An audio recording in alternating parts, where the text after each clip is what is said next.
आपको ऐसा लगेगा कि ये तो बुद्ध की बातें करते हैं, तो ये बौद्ध हैं। नहीं साथियों, बुद्ध की बातें करने मात्र से कोई बौद्ध नहीं हो जाता। जैसे कि हमारे आदरणीय प्रधानमंत्री मोदी जी जब विदेश आते हैं तो बुद्ध बुद्ध चिल्लाते हैं, योगी जी जब विदेश आते हैं तो बुद्ध बुद्ध चिल्लाते हैं। अब बुद्ध की बातें करना या बुद्ध का नाम लेना, उससे क्या वो बौद्ध हो गए? नहीं। उनके मन मस्तिष्क की जांच करनी पड़ेगी कि उनके मन मस्तिष्क में क्या है। बाबा साहेब के लक्ष्य को पूरा करने के लिए एक सटीक योजना बनाई है और उन योजनाओं में स्कूल बहुत प्रमुख हैं। इसीलिए बक्सर बिहार में हमने पहला स्कूल खोला। लेकिन वही बात, अभी बहुजन मीडिया जिसको दिखाने लग जाए तो वो सत्य है, और जिसको ना दिखाए तो वो सत्य रहता है। बहुजन मीडिया ने अभी तक जो है धम्पा संघ की तरफ नजर नहीं की है, उनके कैमरे अभी तक जो है इस तरफ नहीं घूमे हैं। बक्सर बिहार के स्कूल की तरफ जो है किसी का कैमरा नहीं घुमाया, और वो शायद घुमाना भी नहीं चाहते। मैं उनसे क्या शिकायत करूं। लेकिन आप लोग जो ये वीडियो देख रहे हैं, यदि आपको लगता है कि धम्पा संघ जो है राइट डायरेक्शन में है, बिल्कुल सही दिशा में है, तो आप लोग जो है धम्पा संघ के साथ में सहयोग में आकर कोर्स कीजिए। कोर्स का निर्माण हो चुका है। जय भीम, नमो बुद्धातियों। साथियों, आज हम चर्चा करेंगे इतिहास के ऊपर, क्योंकि भारत में अम्बेडकरवाद है और अम्बेडकरवादियों को इतिहास में बहुत रुचि है, और इतिहास में इतनी गहरी रुचि है कि वो अब सत्य को भी पहचानने से इनकार करने लगे। साथियों, कुछ लोग जो हैं इतिहास को पढ़ने में तो रुचि दिखाते हैं, लेकिन इतिहास को जीने में बिल्कुल भी रुचि नहीं दिखाते। लेकिन प्रश्न पैदा होता है कि हम इतिहास पढ़ते क्यों हैं? इतिहास का हमारे लिए क्या महत्व है? अगर हमने इतिहास पढ़ा और वो हमारे किसी काम नहीं आया, तो फिर हमने क्या पढ़ा, क्या सुना, क्या देखा और क्या किया? तो साथियों, इसीलिए जब हम इतिहास को पढ़ते हैं तो एक एक लाइन जो उसमें लिखी होती है उसको जीना भी होता है। उदाहरण के लिए मान लीजिए आप एक किताब पढ़ रहे हैं और किताब में लिखा है कि ईमानदारी बहुत बड़ा गुण है। अब ये सेंटेंस आपने पढ़ा और इस वाक्य को पढ़ने के बाद आपने बस पढ़ा और छोड़ दिया, और आपने सारे जग में ये गाना गाना शुरू कर दिया कि ईमानदारी एक बहुत बड़ा गुण है, ईमानदारी एक बहुत बड़ा गुण है, लेकिन उस ईमानदारी को जिया नहीं। तो बताइए, ऐसा ही सब कुछ क्या आपके साथ भी हो रहा है? आप किताबें तो बहुत सारी पढ़ रहे हैं, लेकिन उनको जी नहीं पा रहे हैं। तो साथियों, यही कारण है कि बहुजन समाज लगातार समस्याओं में घिरता जा रहा है, समस्याओं से ग्रस्त होता जा रहा है, लेकिन उसकी समस्याओं का अंत होता दिखाई नहीं दे रहा है। मैं लगातार बार बार कहता हूं कि एक अकेले अम्बेडकर ने हमारी जिंदगी बदल दी, लेकिन आज लाखों करोड़ों पढ़े लिखे लोग जब हमारे साथ में हैं, हमारे बीच में हैं, तो हमारी जिंदगी खतरे में है, हमारा संविधान खतरे में, सारे अधिकार खतरे में। कारण यही है कि ये जो पढ़े लिखे लोग हैं ये केवल पढ़ते हैं, और पढ़ने के बाद उससे जो अपने मतलब की चीज होती है वो निकाल लेते हैं, बाकी चीज छोड़ देते हैं। अब ईमानदारी बहुत बड़ा गुण है, ये शब्द किसी ने पढ़ा और उसको कहीं बेईमानी करनी है, अपना लोभ पूरा करना है, लालच को पूरा करना है, अपने स्वार्थ को पूरा करना है, तो क्या उस वाक्य को वो जिएगा? कभी नहीं जिएगा। यही कारण है साथियों कि आपकी और मेरी जिंदगी के लिए कोई और उत्तरदायी नहीं है, इस दुर्दशा के लिए कोई और जिम्मेदार नहीं है, हम और आप ही जिम्मेदार हैं। क्योंकि हम दूसरों पर बड़ी जल्दी इल्जाम लगा देते हैं, लेकिन अपने भीतर झांक कर नहीं देखते हैं। तो साथियों, बाबा साहेब ने बहुत विशाल साहित्य लिखा और बहुत बड़े बड़े इतिहासकार हमारे पास हैं, हमारे बीच हैं। मैं साइंस जर्नी पर भी देखता हूँ, साइंस जर्नी और साइंस जर्नी जैसे चैनल जो है बहुत अच्छी तरह से इतिहास को बताने का काम करते हैं, पढ़ाने का काम करते हैं, और साइंस जर्नी जैसे चैनलों पर बहुत बड़े बड़े इतिहासकार आकर अपनी किताबें भी बताते हैं कि ये वाली किताब हमने लिखी है, इस विषय पर लिखी है। साथियों, ये किताबें बहुत महत्वपूर्ण हैं, मैं इससे इनकार नहीं करता। बाबा साहेब का साहित्य बहुत महत्वपूर्ण है, लेकिन क्या हमने बाबा साहेब के साहित्य को पढ़ा तो उसको हमने अपने जीवन में जिया या नहीं जिया? हमने बाबा साहेब के बारे में पढ़ा कि बाबा साहेब ने 4 बच्चे कुर्बान कर दिए, इससे आपके रोंगटे खड़े हो गए, आंदोलित हो गए, और फिर बाबा साहेब का जयकारा लगाने लगे, और तरह तरह की स्टेटमेंट। अभी मैं सुबह फेसबुक पढ़ रहा था कि मेरे भगवान तो बाबा साहेब है। वेरी गुड, बहुत बढ़िया। बाबा साहेब को भगवान मान लेंगे, ईश्वर मान लेंगे, अवतार मान लेंगे, अपना सब कुछ मान लेंगे, लेकिन क्या आपने बाबा साहेब को जिया? क्या आपने उस बात को महसूस किया कि बाबा साहेब के 4 बच्चे कुर्बान हुए? बाबा साहेब के जीवन में उन्होंने कोई सुख सुविधा जो है नहीं भोगी, वो संघर्ष की प्रवृत्ति के थे। क्या आपने कभी संघर्ष को जिया है? तो साथियों, इसीलिए जो है बहुत सारी किताबें पढ़ी, ये महत्वपूर्ण नहीं है, बहुत ज्यादा इतिहास की बातें की, ये महत्वपूर्ण नहीं है, बहुत सारी इतिहास की जानकारी हमें है, महत्वपूर्ण नहीं है, लेकिन अगर आपने इतिहास को पढ़कर, इतिहास को सुनकर उसको जीना शुरू कर दिया, उसमें से अपनी समस्याओं का समाधान निकालना शुरू कर दिया, तो निश्चित तौर पर जो है आपका कल्याण होने वाला है। साथियों, जब हमने धम्पा संघ की शुरुआत की तो हमने कहा कि भारत में जो है सांस्कृतिक परिवर्तन की आवश्यकता है, और ये बात मैंने नहीं कही, ये बात जो है परम पूज्य बाबा साहब डॉक्टर भीमराव अंबेडकर ने कही। और जब जब कोई इस बात पर अमल करेगा तब तब आपके जीवन में परिवर्तन आपको दिखाई देगा। मुझे जानकर बड़ा आश्चर्य हुआ, मेरे सामने फेसबुक पर आज एक वीडियो आ गया कांसीराम जी का, और कांसीराम जी जो है कल्चरल रिवोल्ट की बात कर रहे हैं, सांस्कृतिक विद्रोह की बात कर रहे हैं। सीधी सी बात है, जब हमारा लक्ष्य बिल्कुल सही होता है और उस सही लक्ष्य के लिए एक सही योजना बनाते हैं तो रास्ता भी वही होता है। इसीलिए मुझे जानकर हैरानी तो हुई, आप खुद सुनिए। पिछले 50 साल में उस कल्चरल रिवोल्ट को दबाने की कोशिश की गई। 1848 से 1891 तक फुले की देखरेख में, 1892 से 1922 तक छत्रपति शाहू महाराज की देखरेख में, 1922 से 1956 तक साहब अम्बेडकर की देखरेख में रिवोल्ट की भावना हमें महाराष्ट्र में नजर आई। ये कल्चरल रिवोल्ट क्या है, सांस्कृतिक विद्रोह क्या है, और धम्पा संघ लगातार आपको यही बताने का प्रयास कर रहा है कि अगर आपको ब्राह्मणवाद से मुक्ति पानी है तो सबसे पहले आपको ब्राह्मणवाद को पहचानना होगा। अगर आपको बौद्ध संस्कृति को अपनाना है तो आपको बौद्ध संस्कृति को पहचानना होगा।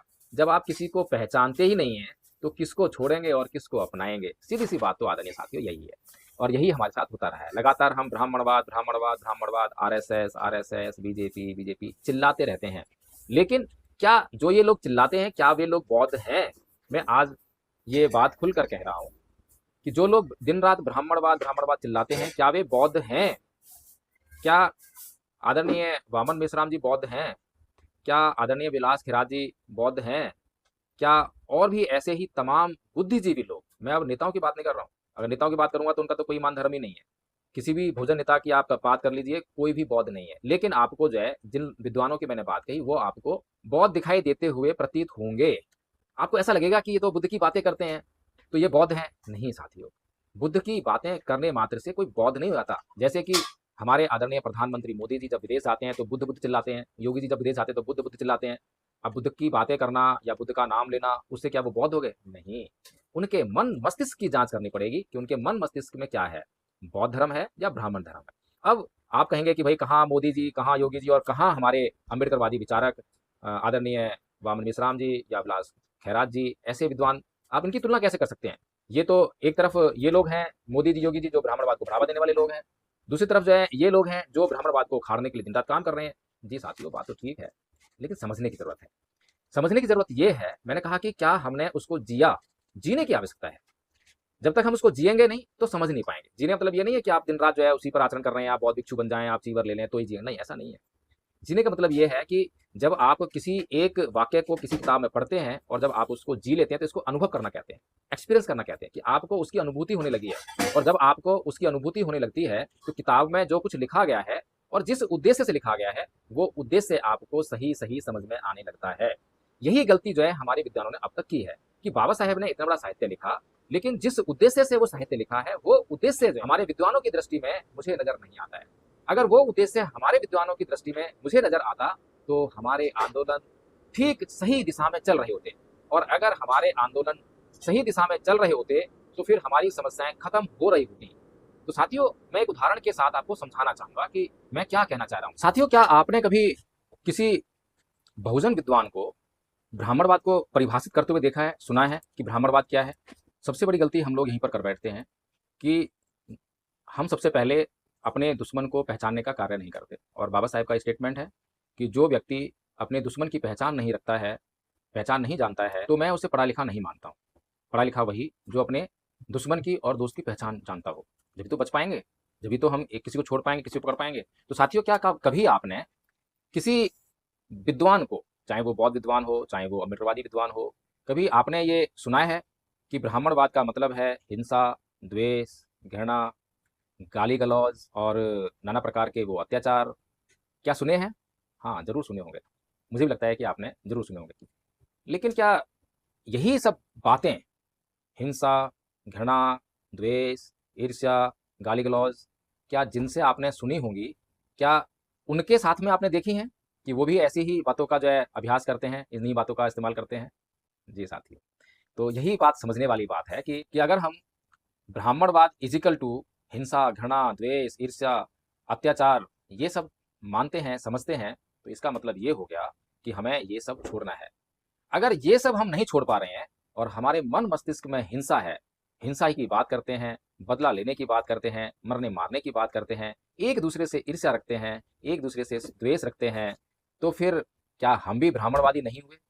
हम अपने मन में ब्राह्मणवाद को रखकर हम कैसे ब्राह्मणवाद का अंत कर पाएंगे? जब तक ये बातें हमारे मन में बनी रहेंगी, बैठी रहेंगी, तब तक तो ब्राह्मणवाद जिंदाबाद, ब्राह्मणवाद जिंदाबाद। आप जितना मर्जी कोस लीजिए, क्योंकि आपने एक कहावत तो सुनी होगी कि कौवों के कोसने से कभी ढोर नहीं बना करते।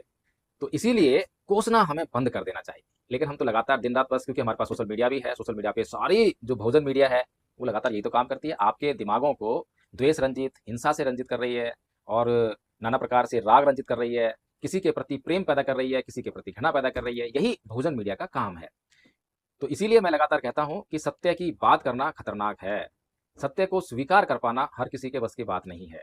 फिर अगर ब्राह्मणवाद को खत्म करना है तो उपाय क्या है? उपाय इतिहास को पढ़ने वालों को मालूम होना चाहिए, इतिहास पढ़ाने वालों को मालूम होना चाहिए, इतिहास को ब्रॉडकास्ट करने वालों को मालूम होना चाहिए कि इतिहास में ब्राह्मणवाद को जड़ से खत्म करने का काम किसने किया है। जड़ तो खैर नहीं खत्म हो पाई, जड़ शेष रही, इसीलिए ब्राह्मणवाद पुनः हावी हो गया। लेकिन किसने किया है, वो महानतम कार्य किसने किया है? तो मुझे लगता है कि प्रत्येक इतिहासकार के पास एक ही जवाब मिलना चाहिए, बौद्ध धर्म, बौद्ध संस्कृति। तो एक तरफ ब्राह्मण संस्कृति है और दूसरी तरफ जो है बौद्ध संस्कृति है। तो बाबा साहेब ने तो बिल्कुल ठीक ठीक कहा है ना कि अगर ब्राह्मण संस्कृति को समाप्त करना है तो बौद्ध संस्कृति को स्टैब्लिश करना होगा। तो इसीलिए जो है मैंने कहा कि अगर ब्राह्मण संस्कृति खत्म करना है तो पहचानना पड़ेगा कि ब्राह्मण संस्कृति क्या है। और ब्राह्मण संस्कृति किसमें है? हिंसा में, घृणा में, द्वेष में, अत्याचार में, शोषण में।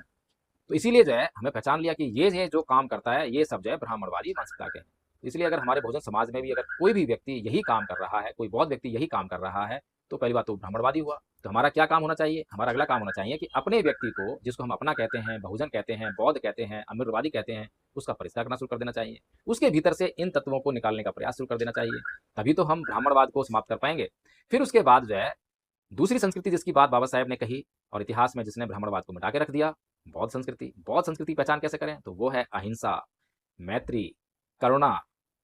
अगर ये तत्व आपके पास हैं तो फिर तो आप बौद्ध हैं, लेकिन ये तत्व तो है ही नहीं।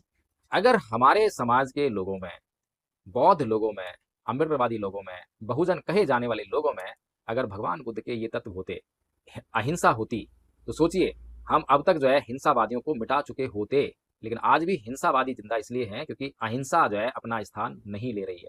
क्योंकि दुनिया में तो एक ही चीज रहेगी, या तो बुराई रहेगी या अच्छाई रहेगी, या तो हिंसा रहेगी या अहिंसा रहेगी। जब हिंसा से आपके मन भरे हुए हैं तो आप भी तो हिंसा का प्रचार करते हो, दिन रात बदला लेने की बात करते हो। तो इसीलिए हिंसा ही बढ़ रही है, दिन रात हिंसा का प्रचार हो रहा है। तो अहिंसा का प्रचार तो हुआ ही नहीं। फिर करुणा, किस बौद्ध व्यक्ति के भीतर करुणा है? किस बौद्ध व्यक्ति ने अपने समाज के किसी व्यक्ति को पीड़ित देखा तो उसकी पीड़ा को दूर करने के लिए तड़प उठा, उसकी पीड़ा को दूर करने के लिए अपने समय प्रयास शुरू कर दिए? मैत्री, क्या हमने अपने समाज से मैत्री की? अपने ही समाज से मैत्री नहीं कर पा रहे तो दुश्मन से मैत्री कैसे करेंगे? बुद्ध ने तो दुश्मनों से भी मैत्री करके उस दुश्मनी को हमेशा हमेशा के लिए समाप्त कर दिया।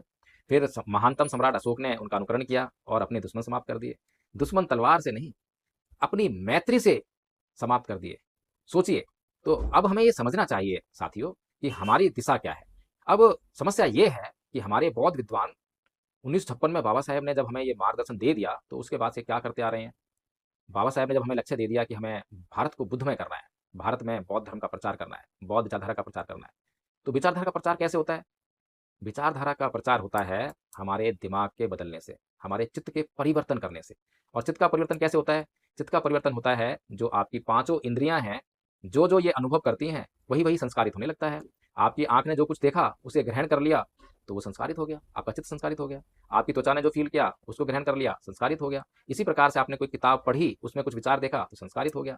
इसी प्रकार से आपने मोबाइल आपके पास आजकल है तो मोबाइल में जो देखते हैं, जो सुनते हैं, उससे आप संस्कारित होते हैं। तो हमारा चित्त अभी जिन बातों से संस्कारित हो रहा है वो है हिंसा, घृणा, द्वेष, दिन रात भर भर के ऊपर से हमारे नेता और बुद्धिजीवी लोग भर भर के जो है दुश्मनों को गालियां देना, कोसना, उन्हीं को हमारे सभी दुख तकलीफों के लिए जिम्मेदार ठहराना। भाई ठीक है, ये बात तो हमें समझ में आती है कि ये लोग जो है हमारे दुख तकलीफों के लिए जिम्मेदार हैं, लेकिन क्या हमने अपनी जिम्मेदारी पूरी की? अगर हम अपना काम पूरा नहीं कर रहे हैं तो हमें किसी दूसरे व्यक्ति को जिम्मेदार ठहराने का कोई फायदा नहीं है। फिर भी बाबा साहेब ने आपकी इस पीड़ा को समझते हुए आपके लिए जो है कुछ रियायतें संविधान में पेश कर दी, SC/ST एक्ट जैसी प्रावधान दे दिया आपको जो है, तो आप इनका इस्तेमाल करके जो है आप अपने लिए कुछ सुविधाएं ले सकते हैं। लेकिन ये परमानेंट सोल्यूशन नहीं है, परमानेंट सोल्यूशन तो धम्म है। तो आपको धम्म का प्रचार करना पड़ेगा। और अगर आपके चित्त से ही किसी बात का प्रचार शुरू हो जाता है, सबसे पहले तो आपका चित्त बीमार पड़ता है या अस्वस्थ होता है। अगर गलत बातें आपके चित्त में आती है तो आपका चित्त बीमार पड़ता है। आपके चित्त में अगर हिंसा भर रही है, द्वेष भर रहा है, ईर्ष्या भर रही है, बदले की भावना भर रही है, तो आपका चित्त बीमार हो रहा है। चेक कर लेना अपने चित्त को, तो हो सकता है आपका चित्त जो है बीमार हो। जब आप चेक करेंगे कि क्या मेरे अंदर ये तत्व हैं तो चित्त बीमार है। तो सबसे पहला काम क्या शुरू होना चाहिए? चित्त का परिष्कार करना। चित्त का परिष्कार करने का काम यानी चित्त का निर्माण करना। तो चित्त का निर्माण करने का काम जो कब शुरू होता है? वो 20 साल की उम्र में शुरू नहीं होता, वो 25 साल, 30 साल, 50 साल की उम्र शुरू नहीं होता, जिसमें कि आज हमारा समाज जो है, जो आंदोलनकारी सारे जो हैं, इसी एज ग्रुप के मिलेंगे आपको, 18-20 साल के, उससे ऊपर के। लेकिन जानकर हैरानी होगी आपको कि चित्त का निर्माण तो बचपन से ही शुरू हो जाता है। कोई हिंदू हिंदू क्यों है, कोई मुसलमान मुसलमान क्यों है, क्योंकि मैं हिंदू परिवार में पैदा हुआ, मैं मुसलमान परिवार में पैदा हुआ, इसीलिए तो मैं हिंदू हूँ, इसीलिए मैं बौद्ध हूँ, इसीलिए मैं ईसाई हूँ। एक ही कारण। तो यानी कि बचपन में ही उसे जो है हिंदू बना दिया गया, मुसलमान बना दिया गया, और ताउम्र उसे कोई बदल नहीं सकता। कोई ऐसी इक्का दुक्का घटना है जहां पर वो बदल जाता है अपने लोभ लालच से, किसी को शादी करनी है तो इस्लाम अपना लिया क्योंकि वो एक शादी नहीं, एक शादी पहले हो रखी है। तो कुछ ऐसे जो कारण इकट्ठे होते हैं तो बदल जाते हैं, नहीं तो बदलना मुश्किल है। तो इसका मतलब बचपन में ही हमें काम करना होगा। सारे धर्म बचपन में काम करते हैं, सारे धर्म जो अपने कल्चर को प्रिजर्व करने के लिए, उसको संरक्षित करने के लिए अपने अपने स्कूल खोलते हैं। हिंदुओं ने, आरएसएस ने बड़े पैमाने पर हर क्षेत्र में अपने स्कूल खोले, और आज तो सरकारी स्कूलों पर भी उनका कब्जा हो गया है। तो सोचिए अब चित्त का निर्माण कैसा हो रहा है, ब्राह्मणवादी सोच से या फिर बौद्ध संस्कृति से। हमारे बौद्ध विद्वान कहने के लिए विद्वान हैं, लेकिन विद्वता कहाँ है? अगर विद्वता के हमें दर्शन हो तो हमारा काम होने लग जाए। इस्लाम को देखिए, मदरसे खोलते हैं और अपने लोगों को उस धार्मिक एजुकेशन को बहुत जरूरी कंपलसरी कर रखा है, वो जरूर लेंगे उसको जो है। अगर वो कंपलसरी एजुकेशन चाहे वो बाकी एजुकेशन ले ना लें, लेकिन ये एजुकेशन जरूरी है, धार्मिक एजुकेशन, मदरसों में जरूर जाएंगे। इसी तरह से ईसाइयों के कितने स्कूल आपने देखे हैं, सिखों के भी स्कूल खुले हैं, वे भी अपने स्कूल चला रहे हैं। लेकिन बौद्धों को अभी तक ये बात समझ में नहीं आई है, अमृतवादियों को अभी तक ये बात समझ में नहीं आई है कि स्कूलों का निर्माण करके, स्कूलों के माध्यम से हम अपने समाज को बदल सकते हैं, इस संस्कृति को बदल सकते हैं। हम एक झटके में जो है ब्राह्मणवाद को मात दे सकते हैं। ये बात अम्बेडकरवादियों को समझ में नहीं आई, और 1956 से लेकर लगातार जो है धम्म दीक्षा के कार्यक्रम कर रहे हैं। बड़े बड़े महंगे प्रोग्राम होते हैं, लाखों करोड़ों रुपए फूक चुके हैं, अरबों रुपए फूके आ चुके हैं, और बाबा साहेब की जयंती बड़े धूमधाम से मनाते हैं। उन्हीं के विचारों को कुचल कर, उन्हीं के विचारों को अपने पैरों तले रौंदते हुए बाबा साहेब की जयंती मनाते हैं। थोड़ी सी शर्म तो आनी चाहिए, थोड़ी शर्म आनी चाहिए। तो साथियों, धम्मपद संघ ने जो है बाबा साहेब को सटीकता से समझा है, बाबा साहेब के लक्ष्य को पूरा करने के लिए एक सटीक योजना बनाई है, और उन योजनाओं में स्कूल बहुत प्रमुख हैं। इसीलिए बक्सर बिहार में हमने पहला स्कूल खोला। लेकिन वही बात, अभी बहुजन मीडिया जिसको दिखाने लग जाए तो वो सत्य है, और जिसको ना दिखाए तो वो सत्य रहता है। तो बहुजन मीडिया ने अभी तक जो है धम्मपद संघ की तरफ नजर नहीं की है, उनके कैमरे अभी तक जो है इस तरफ नहीं घूमे हैं, बक्सर बिहार के स्कूल की तरफ जो है किसी का कैमरा नहीं घुमा है, और शायद घुमाना भी नहीं चाहते हैं। मैं उनसे क्या शिकायत करूं। लेकिन आप लोग जो ये वीडियो देख रहे हैं, यदि आपको लगता है कि धम्मपद संघ जो है राइट डायरेक्शन में है, बिल्कुल सही दिशा में है, तो आप लोग जो है धम्मपद संघ के साथ में सहयोग में आकर कोर्स कीजिए। कोर्स का निर्माण हो चुका है, भारत को बुद्धमय करने के लिए स्कूलों का निर्माण चल रहा है। आप इस प्रक्रिया में शामिल होइए, और हम और आप मिलकर बहुत आसानी से अपनी समस्याओं को सॉल्व कर सकते हैं, बिना किसी से लड़े, बिना किसी से झगड़ा किए, बिना किसी से ईर्ष्या, द्वेष, बदले की भावना अपने मन में लाए, बिना हिंसा किए। तो साथियों, अगर आपको ये वीडियो अच्छा लगा हो तो आप इस वीडियो को लाइक करें, शेयर करें, और कमेंट करके बताएं कि क्या हमारे बुद्धिजीवी, हमारे इतिहासकार जो बातें करते हैं, क्या वो बाबा साहेब की जो योजना है, बाबा साहेब का जो लक्ष्य है, उसके लिए सटीक है, सही है? यदि नहीं तो धम्मपद संघ जो कार्य कर रहा है वो आपको कैसा लगता है? जय भीम, नमो साथियों।